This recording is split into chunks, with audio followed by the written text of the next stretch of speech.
Hello everyone, খুবই মজাদার একটা রেসিপি শেয়ার করব আপনাদের মাঝে। আশা রাখি আপনাদের অনেক ভালো লাগবে। এই খাবারটা খাওয়ার জন্য আমরা বাইরে চলে যাই অনেক টাকা দিয়ে কিনে খাওয়ার জন্য। বাসায় একবার তৈরি করা শিখে গেলে বাইরে আর খেতে মন চাইবে না। আর বানাতেও কিন্তু খুবই অল্প উপকরণ লাগে, অল্প সময় লাগে। তো অন্থনটা তৈরি করার জন্য আমি এখানে 1 কাপ আটা নিয়েছি, ময়দা নিলেও হবে।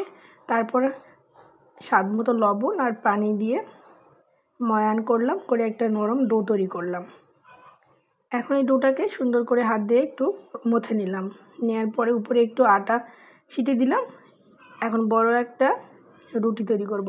অন্থন সবসময় পাতলা হয়, তো আমি এই জন্য একটা পাতলা রুটি তৈরি করে নেব, বড় আকারের। রুটিটা তৈরি করার পর যদি কারো মন চায় হালকা একটু সেঁকে নিতে পারেন, তো আমি সেঁকে নেব না। সেঁকে নিলে একটু বেশি ড্রাই হয়ে যায়, আর এটা এমনিতেই ভাজার পরে অনেক ক্রিস্পি হবে, খেতে খুব ভালো লাগবে।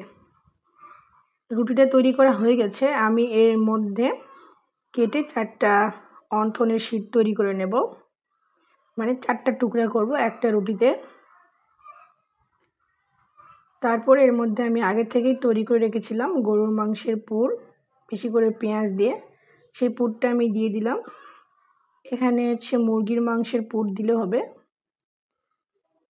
এখন চারিদিকে একটু পানি দিয়ে দিচ্ছি। পানি দিলে সুন্দরভাবে এটা সিল হয়ে যায়, না হলে ভাজার সময় খুলে যাবে। এক সাইডের একটা কোণায় মোড়ে মোড়ে আমি এখন একটা রোল করে নিচ্ছি।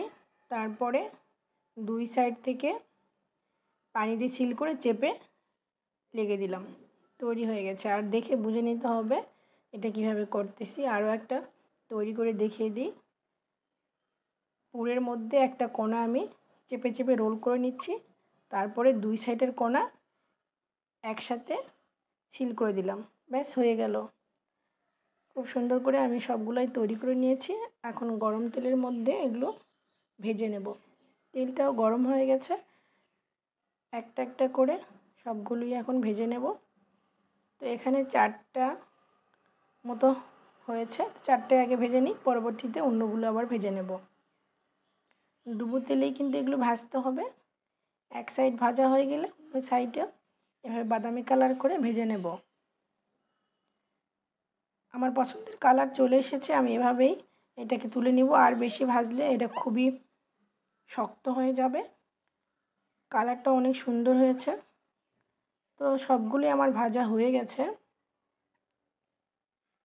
দেখুন কত সুন্দর হয়েছে। এটা খুবই ক্রিস্পি, গরম গরম খেতে খুবই ভালো লাগে। ভিতরে যেহেতু মাংসের পুর থাকে, মুখে যখন পড়ে খুবই ভালো লাগে খেতে।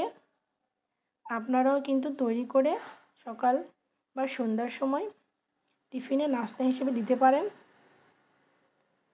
বাসায় তৈরি করলে আর বাইরে খেতে যেতে ইচ্ছেই করবে না। দেখুন ভিতরে মাংসে পুরে ভরা, খুবই মজার একটা খাবার। সবাই ভালো থাকবেন। আল্লাহ হাফেজ। আমার সাথে থাকবেন।